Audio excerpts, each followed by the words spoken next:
You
Papuri sa iyo, Panginoon.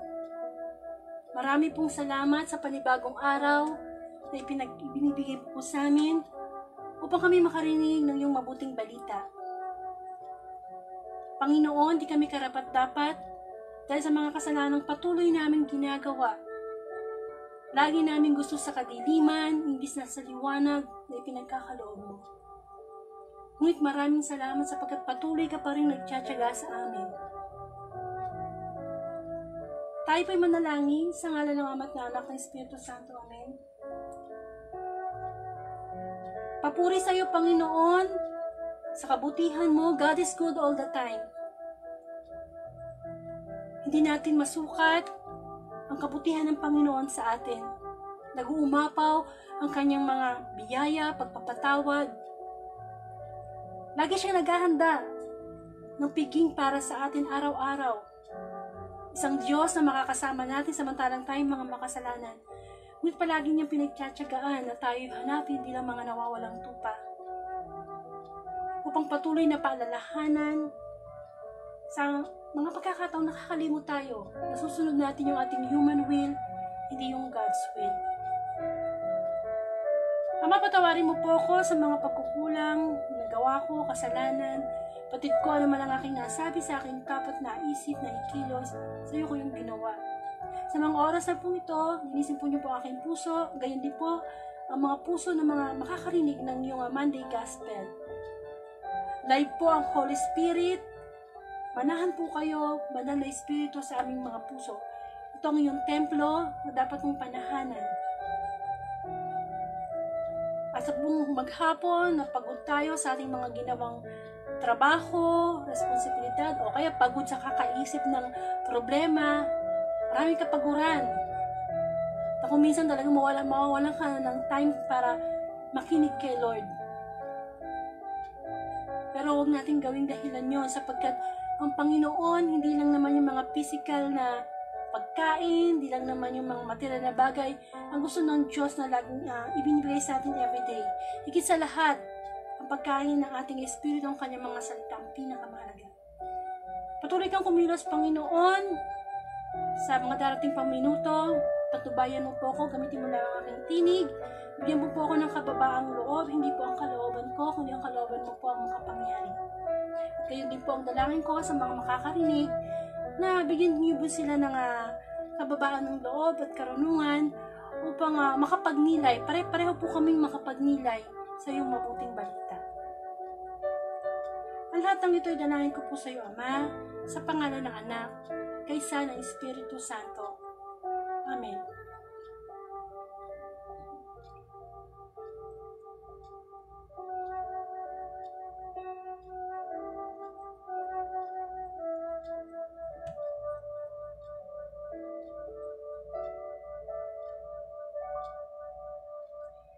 Bigyan po natin ng parangal ang mabuting balita.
Mabuting balita, ayon kay San Juan,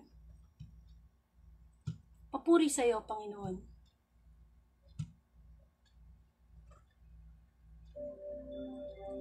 Malapit na ang Paskuhan ng mga Hudyo, kaya't pumunta si Jesus sa Jerusalem. Nakita niya sa templo ang mga nagtitinda ng mga baka, tupa at kalapati, at ang mga namamalit ng salapi. Kumuha siya ng lubid at ginawa iyong panghagupit. At pinagtabuyan niyang palabas ang mga nagtitinda, pati na ang mga baka at tupa. Isinabog niya ang salapi ng mga namamalit ng pera, at ipinagtataob ang kanilang mga mesa. Pinagsabihan niya ang mga nagtitinda ng kalapati. Alisin ninyo rito ang mga iyan. Huwag ninyong gawing palengke ang bahay ng aking ama. Naalala ng kanyang mga alagad ang sinasabi sa kasulatan. Ang malasakit ko sa iyong bahay ang tutupok sa akin. Dahil dito'y tinanong siya ng mga pinuno ng Hudyo, Anong himala ang may papakita mo upang patunayang may karapatan kang gawin ito? Sumagot si Jesus, Gibain ninyo ang templong ito, at sa loob ng 3 araw ay muli ko itong itatayo. Sinabi ng mga Hudyo, 46 na taong ginawa ang templong ito. At itatayo mo sa loob lamang ng 3 araw? Ngunit ang templong tinutukoy ni Jesus ay ang kanyang katawan. Kaya't nang siya'y muling nabuhay, naalala ng kanyang mga alagad ang sinabi niyang ito. At sila'y naniwala sa kasulatan at sa sinabi ni Jesus. Ang mabuting balita ng Panginoon, pinupuri ka namin, Panginoong Jesucristo.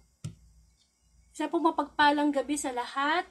Maraming salamat sa Panginoon sapagkat sa bawat araw muli niya binibigyan tayo ng pagkakataon upang makarinig ng kanyang mga salita, ng kanyang mabuting balita na bago natin tapusin, bago tayo matulog sa araw na ito, magbaon tayo ng mapagmahal, mapagpaalala na mensahe ng Panginoon. Huwag po nating hayaan na lumilipas ang araw na hindi natin sinasama sa schedule natin ang pagninilay o pakikinig ng mabuting balita. Katutos naman po ng Panginoon niya na magnilay tayo, magbasa tayo ng Bible everyday, o kaya makinig tayo sapagkat ang pananampalataya na may nagsisimula sa pakikinig.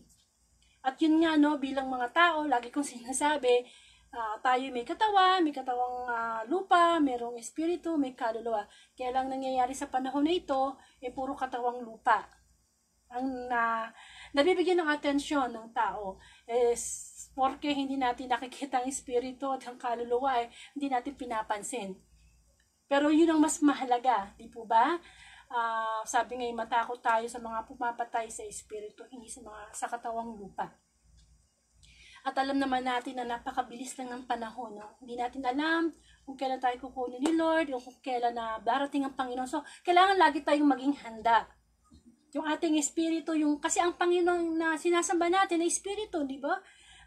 Dapat siyang sambahin sa espiritu at sa katotohanan. So, paano ba natin sinasamba ang Panginoon? Amen? At kailangan po talaga, lagi po tayo nagkakaroon ng self-examination. Kailangan po kapag tayo nakakarinig ng salita ng Diyos, yung bang nakikita natin yung ating mga kamalian, may nagbabago sa ating ugali. Sapagkat ang salita ng Panginoon ay mapagpagaling. Amen? May himala. Ito yung ating isa sa buhay. Upang sa ganon, tayo ay maging online alagad na ipapalaganap natin ang mabuting balita. Hindi lang naman kasi dapat yung pare, yung madre, o yung preacher ang nagpapalaganap ng mabuting balita. Dapat tayo lahat, magtulungan po tayo na i-viral natin ang mabuting balita. Sapagkat yun po yung Great Commission. At ngayon po ay Monday Gospel, November 9, 2020. At ang Gospel po ay mula kay Juan chapter 2 verses 13 to 22. Ang pagmamalasakit sa templo. Amen. So kung mapapansin po natin yung nabasang Gospel, no? Nakita po natin yung nagalit ang Panginoong Jesus. Naku, siguro kung hindi ka nakakakilala sa Panginoon at first time mo mabasa na ganun pala magalit ang Panginoong Jesus, na grabe, talagang nananaboy, talagang masasabi natin, baka sabihin ng mga mananampalataya na hindi naman pala masama ang magalit no? Magbato ka ng magtaob ka ng mesa dyan, ka, di po ba? Pero hindi po Alam naman natin ang Panginoong Jesus ay perpekto. Nung nagkatawang tao siya na merong scene sa buhay niya na umiyak siya nung mamatay yung kanyang kaibigan, no? Tapos meron din scene na nagalit ang Panginoon. Pero yun yung tinatawag na righteous anger o holy anger. Actually, yung pagkagalit ng Panginoong Jesus, hindi naman siya nagagalit doon sa mga tao Nagagalit siya doon sa ginagawa ng mga tao.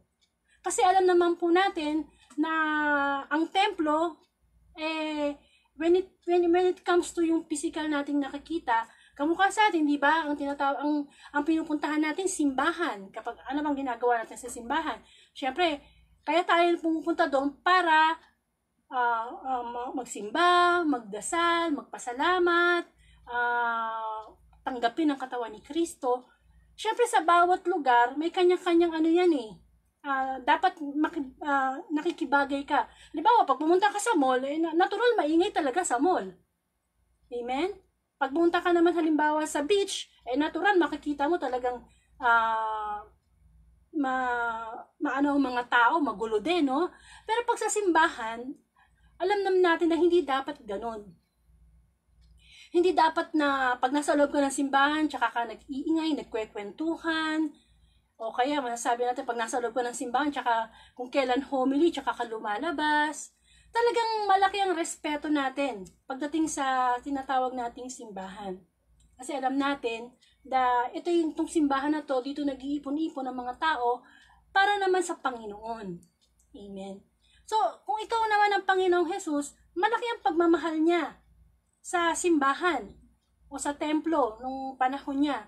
Dahil doon, di ba, nung maliit pa nga lang siya di ba, nawala siya, hinanap siya ni Mama Mary. Saan ba siya natagpuan? Sa templo. At anong ginagawa niya sa templo? Nananalangin. Yan po ang buhay ng Panginoong Jesus Walang araw po yan hindi nananalangin. Kuminsan nga po, magdamag pa yan kung manalangin. So, tayong mga tao, minsan, masasabi na, lalo na nung wala pang pandemic, yung busy pa mga tao, ang napansin po natin, no, na kapag sa simbahan, talaga pong, pag hindi pa nagsisimula yung misa, ang ingay ng tao, totoo naman po yun di ba? Yung bang porke, wala pa naman ng pare eh. Di, minsan kwento ka, nagse-cellphone, iba palabas-labas. Talagang wala pong disiplina nung mga time na yon. Talagang nagagawa ng tao na para bang sa kanila, nagsisimba lang sila para gampanan yung sinasabi sa 10 utos na ipangiling mo ang araw ng pamamahinga o sa atin yung linggo. Wala yung puso na kaya ka pumupunta sa simbahan, hindi para lang gampanan. Kung meron talagang dahilan yun eh, na kailangan pag nasa loob ka ng simbahan, di ba sabi nga off your cellphone, kailangan maayos ang iyong pananamit, kailangan pagpasok mo pa lang sa simbahan, wala kang madinig na talagang holy. Kasi spirit natin, ang naman natin dun eh, piniprepare natin eh. Kaya, hindi natin masisisi ang Panginoon kung ganun siya magalit. Kaya nga sabi ko, kung hindi mo kilala ang Panginoon, kung wala kang relasyon sa Panginoon, at first time mo na nabasa tong gospel na to, sabi mo, okay lang naman pala magalit. No? Hindi po. At hindi lang yun. Di ba may nagtanong pa sa kanya na magbigay ka nga ng himala, baka may karapatan ka pang bang gawin yan? Sabi nung pinuno ng Hudyo. Ano sabi ng Panginoon? Lalo silang naguluhan na itong itong templo na to ginawa to for 46 years. Tapos sabi ng Panginoong Hesus ipinapagiba niya, tapos itatayo niya for 3 days lang. Amen? Alam niyo naman po kung magsalita ang Panginoon, matalinghaga, minsan mapapaisip ka talaga. Syempre, hindi naman porke nagpapagaling ang Panginoong Hesus na marami na siyang followers, meron din siyang mga distractor. Lalo na nga, di ba, yung mga Pariseos, Skriba. Minsan may nagsasabi sa kanya, siguro, sisiraan na yung bait, naluloko na yan. Amen. Pero ang tinutukoy ng Panginoon na itatayo niya after 3 days, yung kanyang mismong katawan, yung muli niyang pagkabuhay. Amen. Na-realize ng kanyang mga alagad nung nangyari na, di ba, namatay at muling nabuhay ang Panginoong Jesus, na-realize na iyon pala yung tinutukoy ng Panginoong Jesus na muli siyang mabuhay sa 3 araw. Alam niyo po, sa buhay po natin ngayon, ang bawat gospel, meron talaga yung spiritual na meaning. Ang templo, higit sa lahat, sabi nga, etong katawan natin, sinabi sa Bible na dapat, ito yung templo ng Holy Spirit. Amen? Kailangan yung ating katawan, yung bang pinananahanan ng Holy Spirit. Ano ba mga bunga ng Holy Spirit? Kapayapaan, pag-ibig, pagpipigil sa sarili. Amen? Marami pa yun. Puro kabutihan. Ibig sabihin, dapat sa puso natin, kumbaga sa simbahan na tahimik, solemn, holy, ganun dapat ang damdamin natin. Kaso anong nangyayari? Kamukha doon sa temple, di ba, sinalaula ng mga tao. Tahanan ng Diyos, nandun nagtitinda sila, nandun yung may namamalit ng mga salapi, nandun yung, di ba? Ang ingay. Nawawala yung pagiging holy. Ganun din sa atin. Imbes na yung Holy Spirit, yung templo, sa ating katawan, sinasalaula nating tao. Amen? Paano pagsasalaula natin sa banal na Espiritu? Yung katawang lupa natin, ginagamit natin sa kasamaan, sa kasalanan. Paano tayo pananahanan ng banal na Espiritu? Kung yung katawang lupa natin, ginagamit natin sa pangangalunya. Kung yung bawat parte ng katawan natin, ginagamit natin sa kasamaan. Yung mata natin, ginagamit natin para manood ng pornografiya. Yung kamay natin, ginagamit natin para magnakaw. O kaya manakit ng ating kapwa. O yung ating tinig, ginagamit natin para magchismis. Yung mata natin, ginagamit natin para manghusga. Di ba sabi nga po dun sa Mateo na mabuti pang dukutin mo yung mata mo, mawala yung yung kamay mo. Mabuti pang pumunta ka sa langit na kulang-kulang yung parte ng katawan mo kaysa mapunta ka ng buo sa impyerno, na pang-impyerno lang pala. Di po ba? Ito pong ating katawan, templo dapat to. Dapat lagi nang ating iisipin ang banal na Espiritu. Kaya lang po, kapag tayo nagagalit, ayan nga, nagagalit, no? Nakita natin yung holy anger ni Jesus Christ. Tayo hindi naman, yung galit natin, hindi yung kamukha ng galit ng Panginoong Jesus. Nagagalit siya in a way na hindi naman sa tao, kundi sa ginagawa ng tao. Diba, sabi nga mahal ng Diyos ang makasalanan. Ang ayaw lang ng Diyos sa atin, yung kasalanang nananahan sa atin, na nagsasalaula sa banal na espiritu. Nagmamalasakit ang Diyos sa atin everyday. Alam niya na kapag tayo gumagawa ng kasalanan, bad spirit, yun nasa atin. Kaya nga, di ba, pag halimbawa, nagagalit tayo, paano tayo nagagalit? Gagalit ka sa tao. Galit ka sa tao. Nagalit ka sa ginawa niya, at the same time, galit ka dun sa tao. Pero kung tutusin, pag nakakilala ka na sa Panginoon, marirealize mo na hindi pala ako dapat magalit sa kapwa ko. Bakit? Kasi dati ganun din ako eh. Sapagkat ang mga taong nasa under pa ng kasalanan, sila may mga sakit espiritual. At ano bang ginagawa sa mga taong may sakit? Diba? Ginagamot, inaalagaan. Amen? Ganyan ang ginagawa sa atin ng Panginoon. Lahat tayo may mga pasumpong-sumpong o minsan hindi na maalis na mga sakit na espiritual. Pero ang ginagawa ng Panginoon, Jesus is a divine healer. Amen? Kaya nga diba sabi nga, ang dapat katakutan ng tao sa panahon ito ay ang virus ng kasalanan, hindi yung corona. Takot tayo makremate. Pagka tayo nahawaan ng corona, yung cremation kaya sa impyerno, natatakot ba tayo doon? Amen? Na ang templo, dito sa puso natin, dito gusto manahan ng Holy Spirit, ng Panginoon. Kaya lang hindi, naalala ko yung sa Bible, sabi doon nandyan lagi ang Holy Spirit.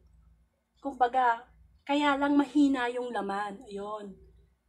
Nagpapatalo tayo sa kahinaan natin.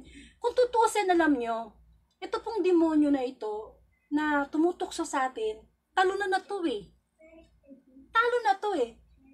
Nung ang Panginoong Jesus ay namatay at muling nabuhay, Jesus is a victorious God. Kaya lang, saan ka nakakita ng talo na, nananalo pa? Ay, siguro sabi ni Satanas napakagaling ko naman. Di ba, mataas ang pride ni Satanas, no? Natalo na ako ng Diyos ng Panginoong Jesus Eto, nakakapag-goyo pa ako. Di po ba?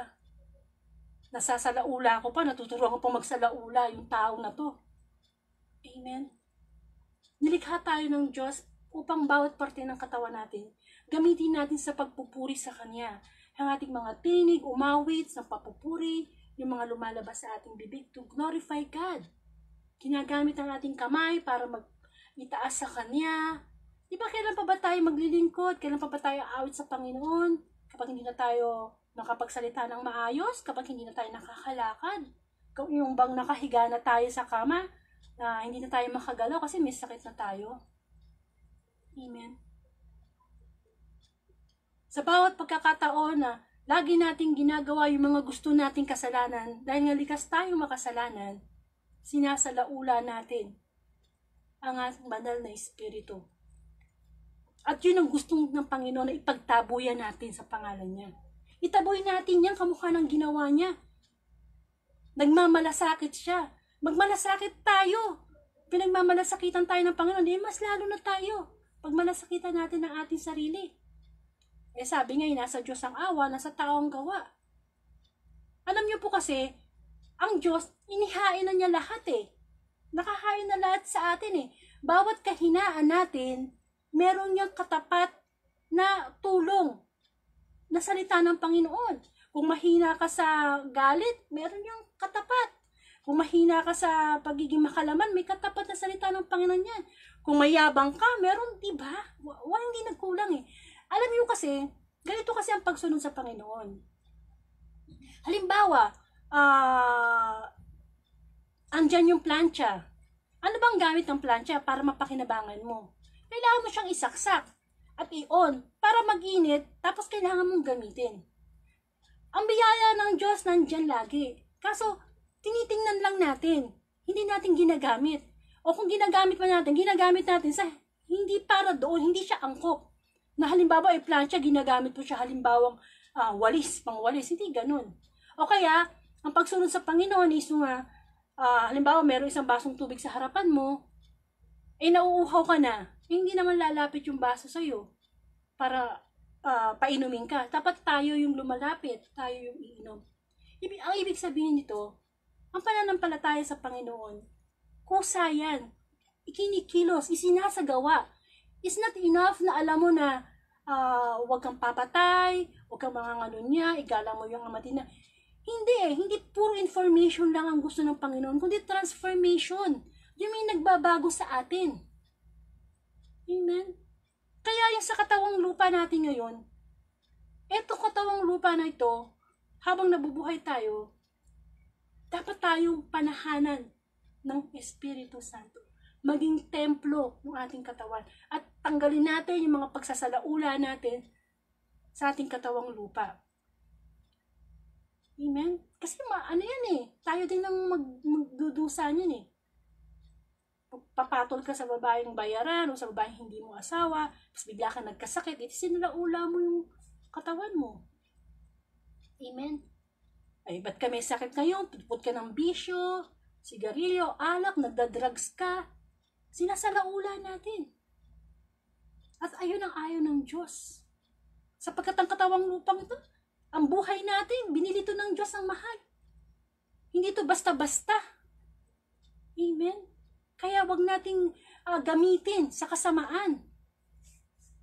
Wag nating gamitin sa mga sinasabi nilang mga bagay na walang kabuluhan. Salamat tayo. Maraming biyaya ang Diyos na ibinibigay, hindi natin pinapansin. Tayo nakakakita, kahit sabi mo pang may salamin ka, at least nakakakita ka at nakakabasa. May mga taong bulag na, hindi na sila makabasa. Bingi na, hindi na makarinig. At sa palagay mo, ano yung masasabi nila sa sarili nila? Sana kung hindi lang ako bulag, kung hindi lang ako bingi, makikita ko ang Diyos, maririnig ko ang kanyang mga salita. May mga biyaya sa atin na akala natin ganun lang. Binabaliwala natin. Hanggat nakakakita pa tayo, nakakabasa tayo, magbasa pa tayo ng Bible. Hanggat nakakalakad pa tayo, pumunta tayo sa mga lugar na kamukha ng simbahan, pumunta ka sa mga lugar na kung saan pwede mong matulungan yung mga tao, lalo na ngayon, di ba, no? Nagkaroon ng bagyo, maraming nagiba. Amen. Alam niyo, sa bawat araw, wala tayong dapat gagawin, kundi isipin natin paano ako makakatulong sa aking kapwa. Kasi habang tumutulong tayo, gumagawa tayo ng kabutihan, sumusunod tayo sa utos ng Diyos, yung templo sa ating katawan, palinis ng palinis yan, paganda ng paganda, paayos ng paayos. Pero kung patuloy tayong hindi natin iwawaksi, hindi naman kasi tayo pipilitin ng Panginoon sapagkat lahat tayo ay binigyan niya ng kalayaang pumili. May free will tayo. Amen? Hindi naman niya, ang Diyos sinasabi lang niya na ito mali, ito tama.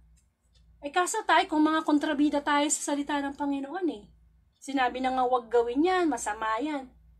Di ba? Parang habang pinipigil, lalong nanggigigil. Ganyan tayo mga tao Amen? So sana po, lagi nating iisipin na itong katawang lupa kong to, hinihiram ko lang sa Diyos. Ang buhay ko, hinihiram ko lang sa Diyos. Wala nga tayong pag-aari, di ba? Mahirap pa tayo sa daga.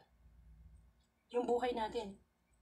Kaya mga kapatid, wag na wag nating iisipin na magpakamatay. Naku, naalala ko na naman, may nakausap akong pare, sabi nung pare, lahat daw ng uri ng kasalanan ng tao ay maaaring mapatawad ng Diyos.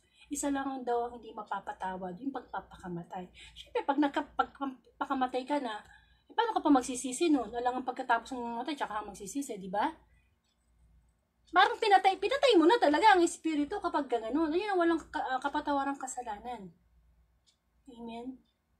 Kaya nga, di ba, may mga taong may pinaghihinaan ng kalooban, kahit minsan mayaman na sila, nasikat na sila, nasa kanila na yung lahat, pakamatay pa rin sila. Bakit?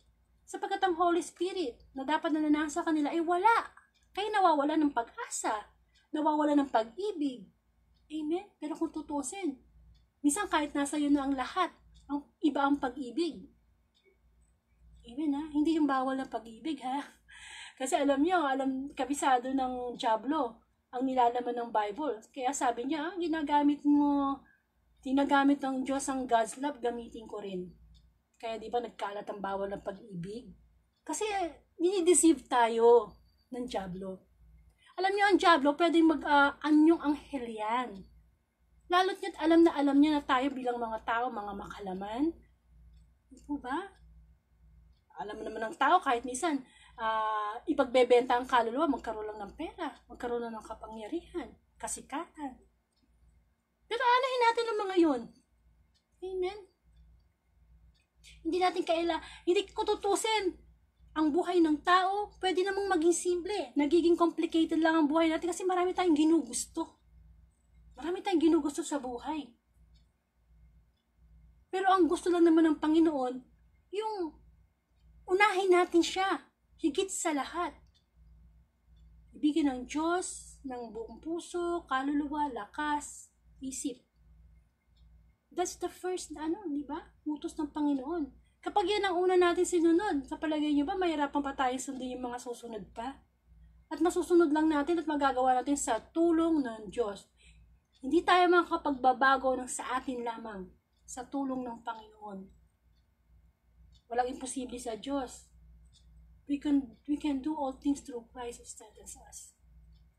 Kaya sana sa gabing ito, itatanong sa atin ng Panginoon. Nagmamalasakit ka ba sa Holy Spirit na dapat ay maging templo ng iyong pagkatao? Amen. Sa buhay po natin ngayon, nandito po ba, nararamdaman natin ba ang banal na Espiritu? Sa buhay ba natin, meron ba tayong kapayapaan ngayon? O natatakot tayo? O wala pa rin tayong pagpipigil sa sarili? Amen. Kapag gano'n, ibig sabihin may kulang pa. Hindi pa kumpleto. Kailangan pa nating linisin. Magmalasakit tayo. The way na pinagmamalasakitan tayo ng Diyos. Amen. Hindi pa huli ang lahat. Hanggat tayo'y nabubuhay, gusto ng Panginoon na good tayo ngayon, bukas, better, sa susunod, best. Amen. Na sa bawat araw na ibinibigay ng Panginoon, maglinis tayo. Hindi yung malinis lang tayo sa bahay. Malinis lang tayo sa katawan. Amen? Ano yung yun ang sinasabi ng Panginoong Jesus na para kayong mga nicho, kayo puputin nyo sa labas, pero sa loob puro kayo ng kabulukan. Hindi po masamang maging maayos sa bahay, hindi Ang sinasabi lang po natin ito, unahin natin ang Panginoon. Ang nangyayari, baliktad Di po ba? Sa buhay po natin ngayon, lalo ng pandemic, tinitingnan ng Panginoon ang templo ng banal na Espiritu sa bawat puso natin. Kung ngayon ikaw yung nasa pagsubok, nawalan ka ng trabaho, nalugi yung negosyo mo dahil sa pandemic, kamusta na ba yung templo mo? Nananatili pa rin bang may kapayapaan? Kamusta na ba rin yung templo ng banal na Espiritu? Nandiyan pa rin ba ang pag-ibig? Amen. Wala imposible sa Diyos. Wala siyang inisip kung paano tayo makakapunta sa kanyang kaharian. Sabi nga sino gustong pumunta sa langit? Lahat naman tataas gusto pala natin pumunta sa langit, bakit puro maka-impyerno yung ginagawa natin? Amen. Sana po, sa tulong ng Panginoon, bago tayo matulog, magnilay tayo na sa tuwing nating ginagamit, sinasalaula ang ating katawang lupa, sinasalaula natin ating mga mata, nagagalit. Nagagalit ang Diyos sa atin. Amen. Pero alam naman natin ang Panginoon ay mapagpatawad. Pero wag naman natin samantalahin yung salitang forgiveness. Na, gawa na muna ako ng kasalanan ngayon. Tatawad naman si Lord. Mamaya hingi akong tawad. Paano kung bigla ka mamatay? Di ba? Ang buhay natin, hiniram lang natin sa Panginoon. Kaya cute natin, nung tayo isinilang, ngayon malaki na tayo, nandiyan nawalan ka na ng paa, meron ka ng high blood, may diabetes ka na, kasi pinabayaan natin ang templo dito sa ating puso. Sabi nga, health is wealth. Hindi po ba? Kahit kailan hindi na naisin ng Diyos, ng tao magkasakit ng cancer, tayo din naman ang kumukuha, sumisira, sumasalaula sa ating kalusugan. sa mga bisyo na ipinapasok natin. Kapatid, kung ikaw'y naninigarilyo hanggang ngayon, hinto mo na yan. Yung pambibili mo ng sigarilyo, ibigay mo na lang sa mga taong nangangailangan. Yung mga tao nga namumulot ng basura, makabili lang ng 1 kilong bigas, samantalang ikaw, sinasayang mo. Diba? Saan ka nakakita na pinananahanan ng Holy Spirit pero nagsisigarilyo? Parang magkalaban yata yun, diba? Sa lungat. Walang mangyayari dyan. Bitawan mo yan. Ang nanay ko namatay dyan. Ang nanay ko kung magsagarilyo, 2 kaha, 1 araw. Hindi mo lang makikitang magsisigarilyo pag natutulog. Alam niyo na kung ano yung kinamatay, di ba? Ang Panginoon naman, sinasabi ito para sa atin eh. Pero kung patuloy pa natin sasabihin na hindi, Lord eh, ang problema sa ating mga tao, ito ang utos ng Diyos, perpekto, pero lagi tayong nangangatwiran, meron tayong arguments kay Lord, meron tayo, di ba? Samantalang pag nag-utos ng Diyos, ang sagot lang natin, opo, Panginoon. Opo. Ay, kahit po mahirap po yan sa akin, opo. Di ba? Hindi naman yan nanay at tatay mo, pwede pang mga tuwiran eh. Amen. Huwag tayo mag-alala. Ito naririnig natin mabuting balita. Mabuting balita to. Ano ibig sabihin nun? Hindi pa uli ang lahat. Pwede pa tayong magbago. Huwag mong sabihin na adik ka na sa 10 taon. Masama ugali mo 10 taon. Hindi. At this moment, isuko mo lang sa Panginoon lahat. At gawin mo isabuhay mo. Makita mo. Yung Holy Spirit, yung templo, dito pumamana yan, makikita natin. Sabi nga, makikita natin ang Panginoon kapag tayo ay malinis na puso. Amen po. Tayo po magkaroon ng closing prayer.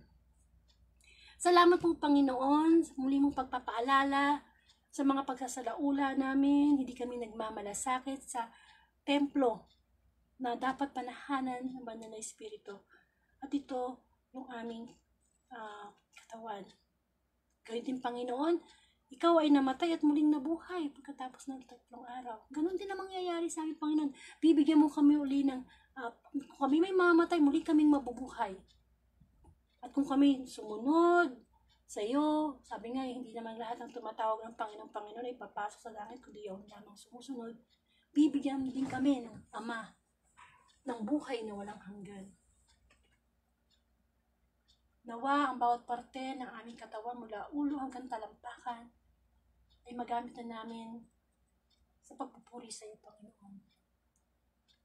Na yung mga kasalanang ginagawa namin nagpapaalala na hindi Holy Spirit kundi bad spirit yung nasa puso namin, nasa isip namin.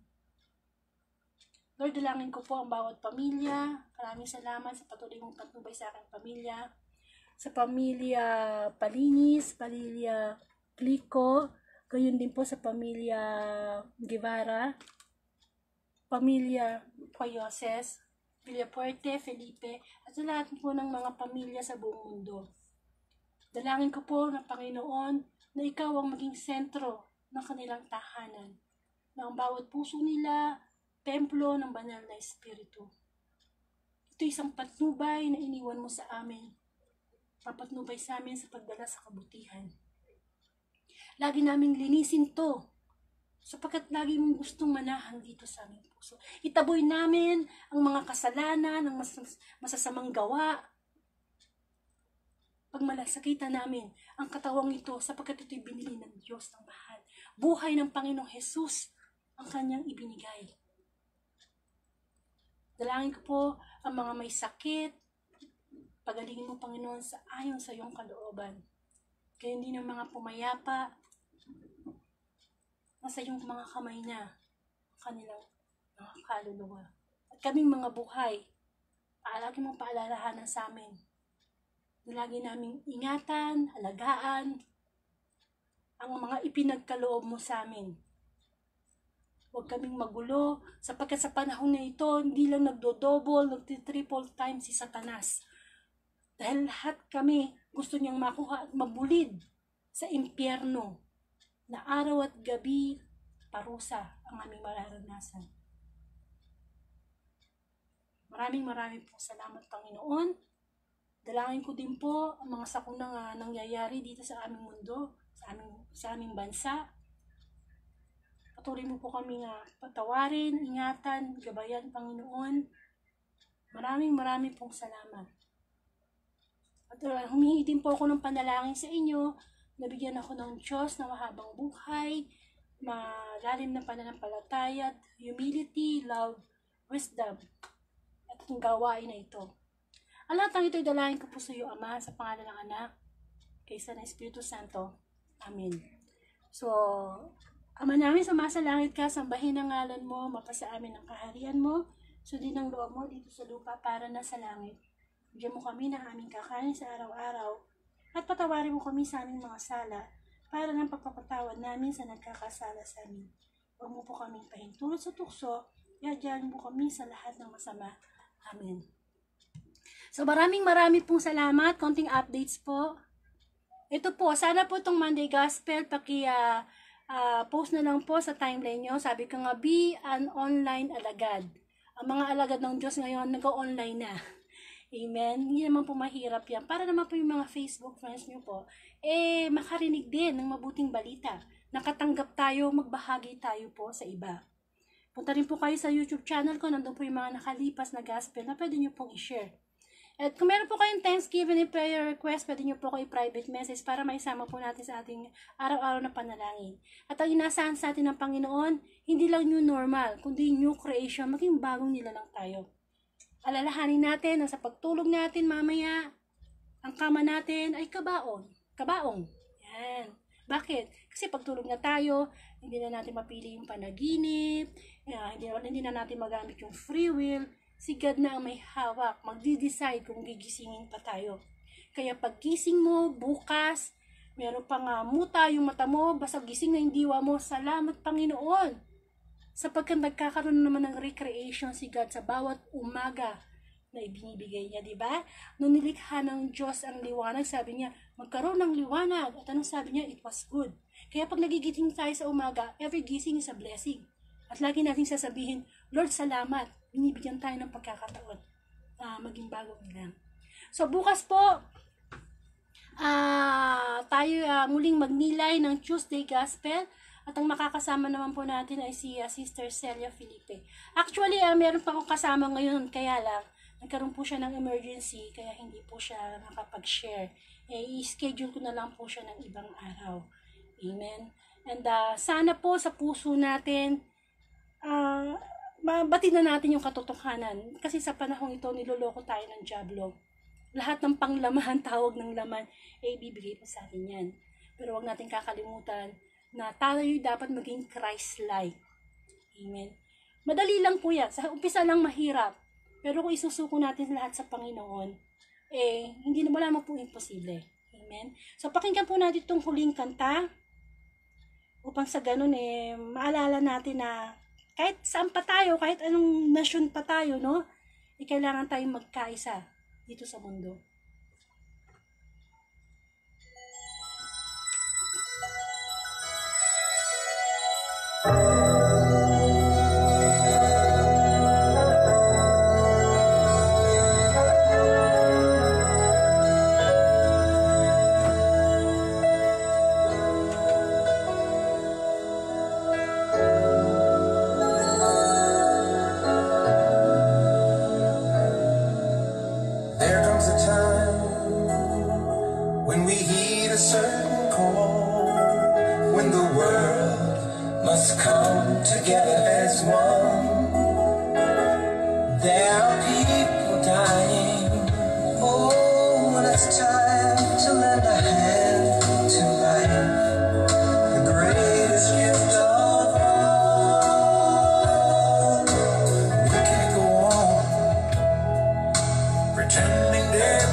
we make a better day, just you and me.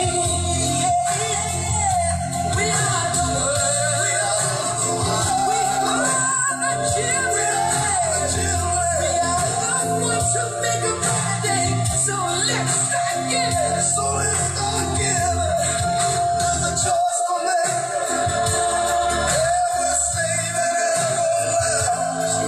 It's true to make a better day.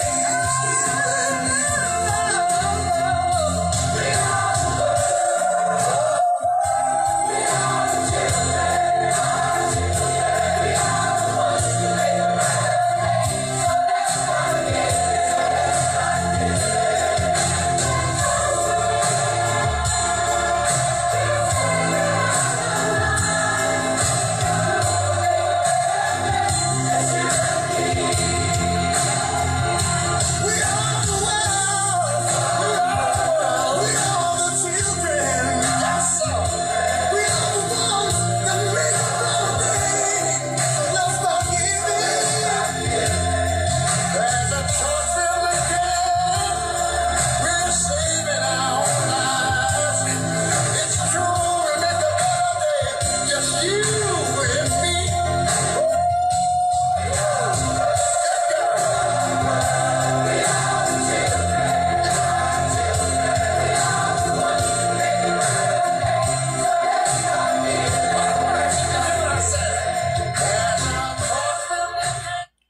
Bilang huling mensahe sa Panginoon, ang Panginoon sa atin sa gospel natin ngayon, ipinapaalala sa atin ng Panginoon na ang bawat parte ng ating katawan ay pag-aari niya, na yung konting sarap na nararamdaman natin sa paggawa ng kasalanan, ang dulot nito ay kapahamakan. Ngunit ang pagtitiis na gagawin natin sa pangalan ng Panginoong Hesus, sa tulong niya, ang kapalit naman nito ay buhay na walang hanggan. Kaya simulan na natin baguhin ang ating lifestyle, yung na araw-araw maramdaman natin ang mga bunga ng Banal na Espiritu upang patunay lamang na ang templo ng Banal na Espiritu ay nasa sa atin. Magandang gabi po sa inyong lahat at huwag niyong kakalimutang magdasal, humingi ng tawad, magpasalamat sa Panginoon. To God be the glory.